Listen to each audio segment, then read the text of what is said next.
There was a time in my life when I felt completely overwhelmed by everything.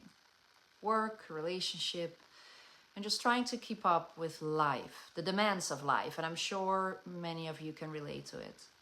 So I realized that I was stuck in a cycle of stress and my usual ways of coping weren't really working anymore. And that's when I had to really stop and rethink how I was handling things. And I knew I needed healthier tools to manage all of it. Healthy coping mechanisms are basically strategies that help us process very difficult emotions and manage stress in a way that supports our well-being. And it's very important to find tools that don't just provide temporary relief, like drinking, smoking, but to really help us through challenging times. And for me, that shift began when I started to prioritizing self-care practices that allowed me to slow down, reset. Things like breath work, meditation and journaling and dancing. Very simple tools.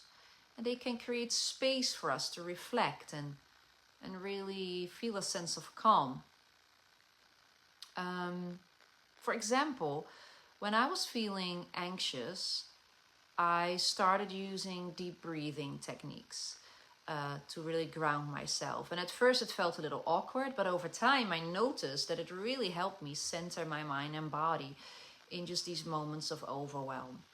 And another thing that I found helpful was creating a daily routine that included 10 minutes of mindfulness or movement, something to keep me very anchored and reminded me to slow down.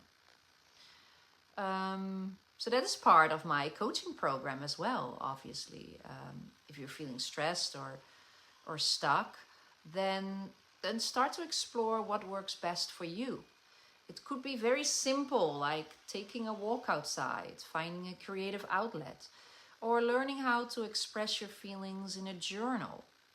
And the key is consistency, making these tools like a regular part of your life so they don't become, they will become a second nature when things get tough. So overwhelm we all have at times, but how we respond to those feelings can make all the difference. And when we nurture ourselves with the healthy habits, we can build this resilience and create more space for joy and peace, like even in the biggest chaos. So you just have to find for yourself what nourishes your body, mind, and soul. Like it's not a one thing, is equally effective to everyone. So try it out, play with it, and see what suits you. But at least we can steer away from these unhealthy coping mechanisms. And the world is full with it out there. They can make money off it, lots of money, of people who are mentally not in the best state.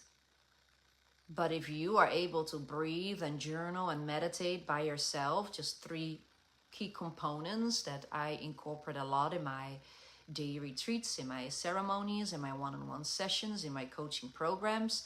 But these things you can do by yourself. They don't need to cost anything other than that you might want a training or you might want to experience it in a group class, in a group setting. Of course, that's a very different feeling than doing it by yourself at home. But there's so much we can do to have healthy habits, healthy coping mechanisms, and steer away from the toxic, costly, addictive, health ruining on the long term products.